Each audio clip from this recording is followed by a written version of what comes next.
ये प्रश्नावली 1.2 का कह रहा है कि निम्नलिखित में से कौन से रिक्त समुच्चय के उदाहरण है।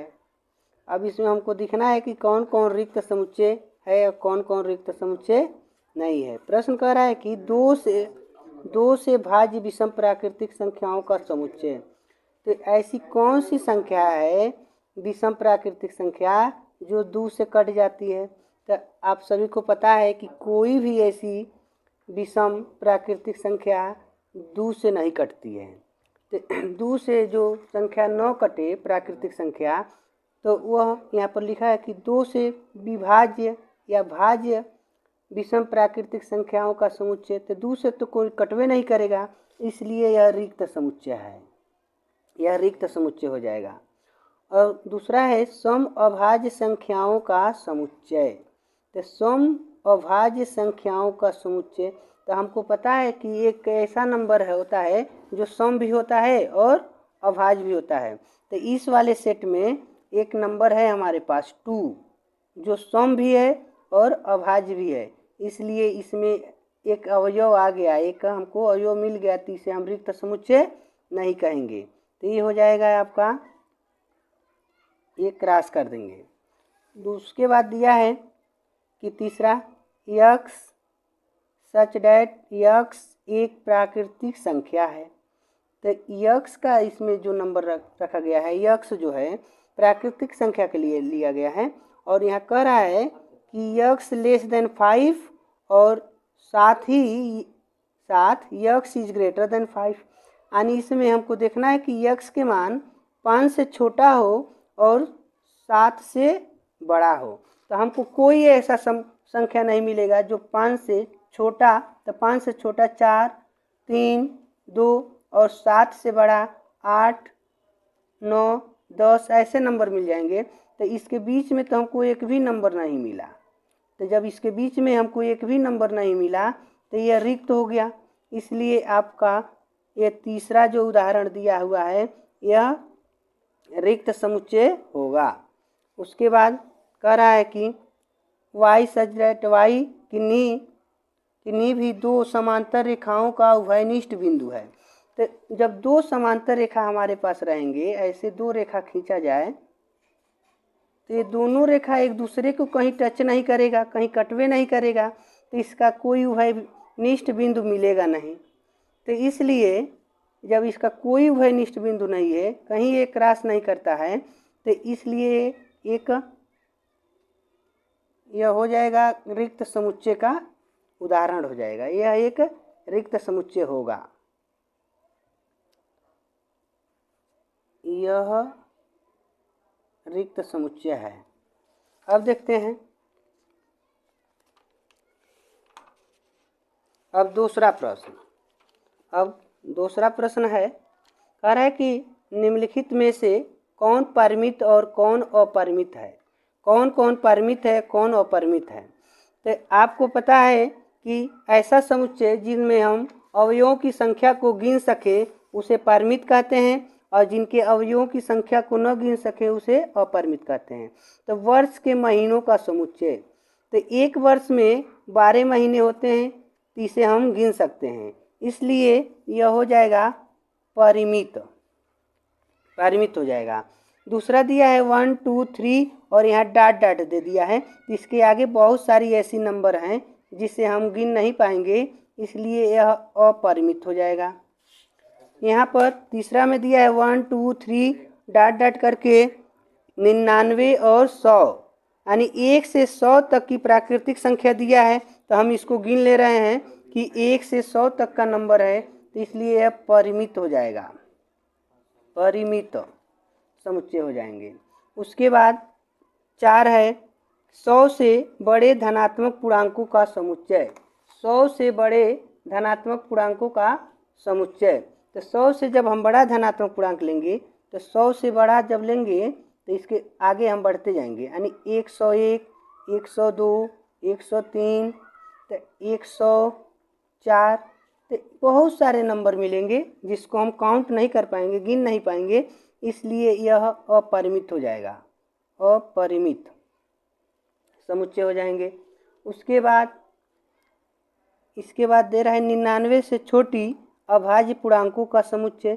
99 से छोटा हमको अभाज्य देखना है, तो 99 से छोटा, तो 99 से छोटा यानी बहुत सारी अभाज्य संख्या होगी। देखिए, तो पांचवा कह रहा है कि 99 से छोटी अभाज्य पूर्णांकों का समुच्चय परिमित है कि अपरिमित है। तो यह परिमित होगा, क्योंकि 99 से छोटा अभाज्य पूर्णांक 25 होंगे। जैसे आप लिख सकते हैं कि देखिए पांचवा है यानी 1, 3, 5, 7 ऐसे करके यानी 97 तक के नंबर होंगे जो 99 से छोटा अभाज्य पूर्णांक होगा। तो इसको हम गिन ले रहे हैं, इसकी संख्या 25 होगी। 25 अभाज्य पूर्णांक होंगे। तो जब हम इनको काउंट कर लिए, गिन लिए, तो अतः यह परिमित होगा, परिमित समुच्चय होंगे। ठीक है, ये परिमित होगा, समुच्चय होंगे। अब कह रहा है तीसरा, निम्नलिखित में से प्रत्येक के लिए बताइए कि कौन परिमित और कौन अपरिमित है। कौन परिमित है, कौन अपरिमित है। तो यहाँ कह रहा है कि x अक्ष के समांतर रेखाओं का समुच्चय। तो x अक्ष हो, अगर ऐसे x अक्ष है,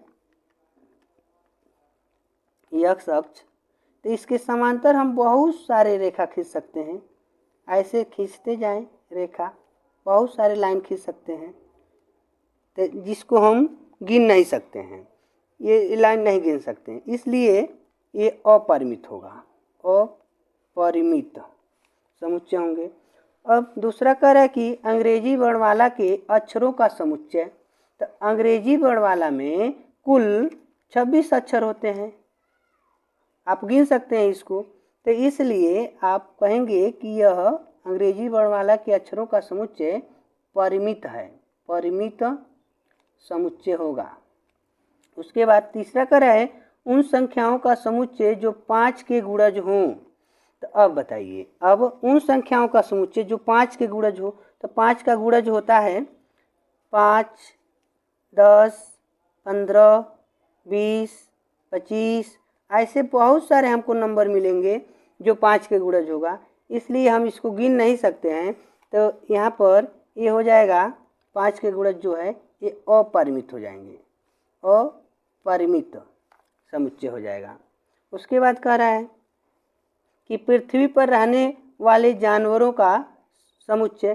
तो पृथ्वी पर जो जानवर रहते हैं तो ये परिमित समुच्चय होगा, क्योंकि पृथ्वी पर जो जानवर रहते हैं इनको, तो पृथ्वी पर पाए जाने वाले जानवरों का समुच्चय परिमित समुच्चय होगा, परिमित समुच्चय होगा, क्योंकि इनकी प्रजातियों को यानी वैज्ञानिकों ने गिन लिया है, इसलिए ये परिमित समुच्चय होगा। अगला कह रहा है कि मूल बिंदु 0, 0 से होकर जाने वाले वृत्तों का समुच्चय। अब हमारे पास कोई एक बिंदु है, तो इससे हम वृत्त खींचते हैं, पुनः इसी को केंद्र मानकर दूसरा वृत्त खींचते हैं, पुनः इसी को केंद्र मानकर दूसरा वृत्त खींचते हैं। तो ऐसे हम बहुत सारे वृत्त खींच सकते हैं, इसलिए ये अपरिमित हो जाएगा, जिसको हम गिन नहीं सकते हैं, अपरिमित।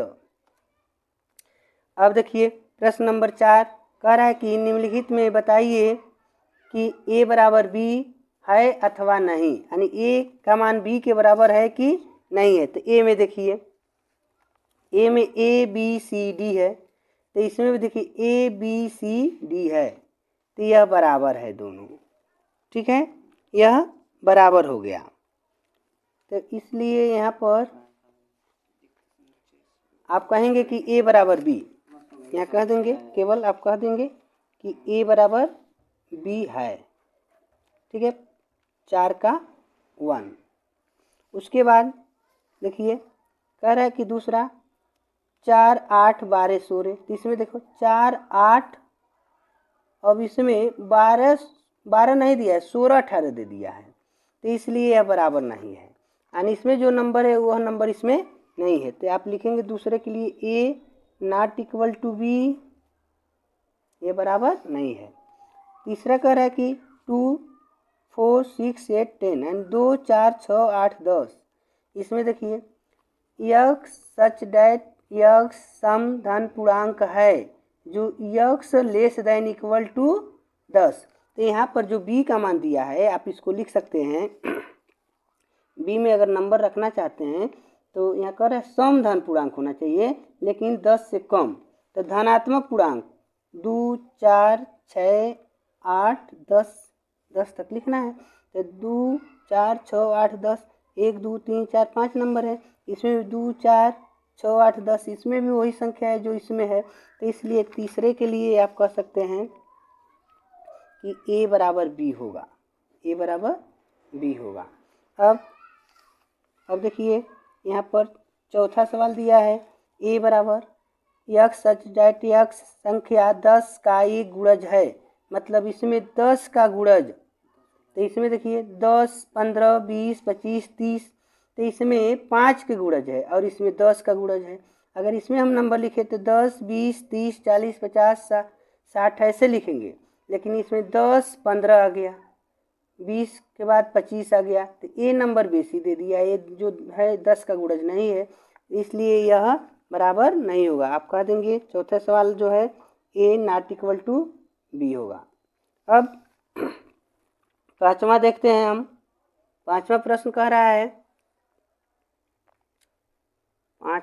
है निम्नलिखित समुच्चय युग्म समान है तो क्यों है, कारण बताइए। कारण हमको बताना है कि समान क्यों है। देखिए इसमें कह रहा है कि a बराबर जो सेट में 2 और 3 दिया है, तो दूसरा b में दिया है समीकरण 1 दिया है x square plus 5x plus 6 बराबर 0 का एक हल है। तो इसका जब हम गुणनखंड करेंगे देख रहे हैं कि a में दिया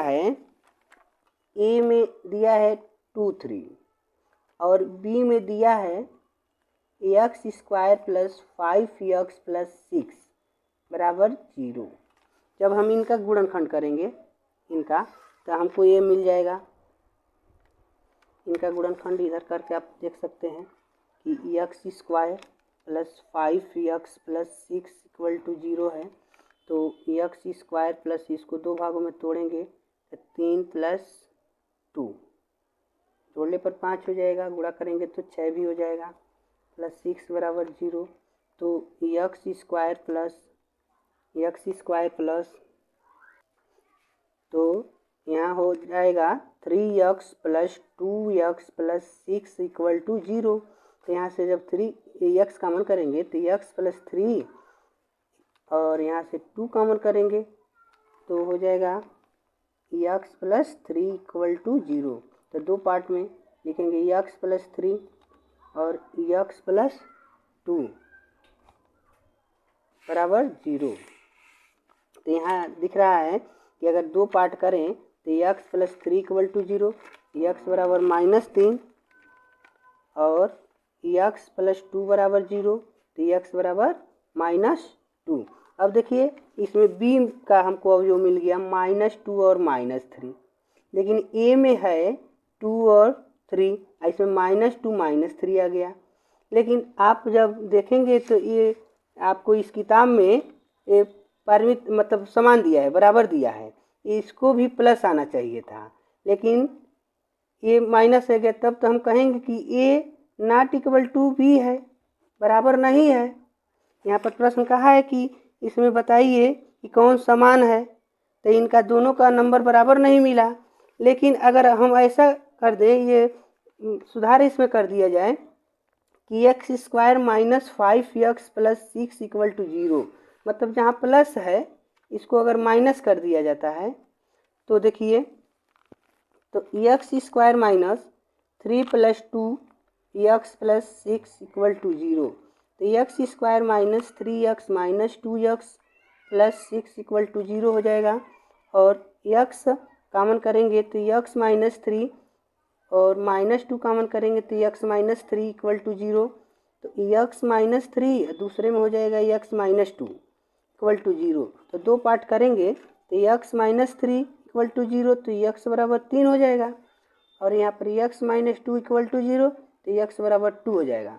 इस प्रकार b का मान हमको 2 3 मिल गया। और अब हम कह सकते हैं कि a और b बराबर हो गया, अतः समान है। यानी ये समान दिया है। अगर समान आपको दिखाना है तो इसको माइनस बनाएंगे तब समान होगा, अगर ऐसे है तो ये दोनों असमान हो जाएंगे। दूसरा कह रहा है कि इसमें देखिए यहाँ पर फॉलो में दिया है FOLLOW और बी में दिया है WOLF। तो इसको अगर हम लिखते हैं इसमें, यहीं पर देख लीजिए दूसरा पार्ट है इसका, तो अगर सेट के रूप में लिखते हैं इसको तो लिखेंगे F कामा देकर OLW, मतलब किसी को हम रिपीट नहीं करेंगे, किसी अक्षर को रिपीट नहीं करेंगे। FOL और W लिख दिए, FOLW। और बी में देखिए, बी में दिया है WOLF, तो WOLF, तो इसमें भी वही है जो इसमें है, इसलिए यह समान हो जाएगा, यह समान हो जाएगा। तो ए यानी ये समान हो गया, यानी पाँचवें का दूसरा समान है और पाँचवें का पहला समान अगर बनाते हैं तो ये माइनस होगा और ये प्लस है तो असमान ही होगा। ये छठवां आपके लिए होमवर्क होगा, आप इसको स्वयं करेंगे। अगर आपको कहीं समझ न आए तो कमेंट बॉक्स में ज़रूर बताइएगा, हम आपको सॉल्व करके ज़रूर बताएंगे।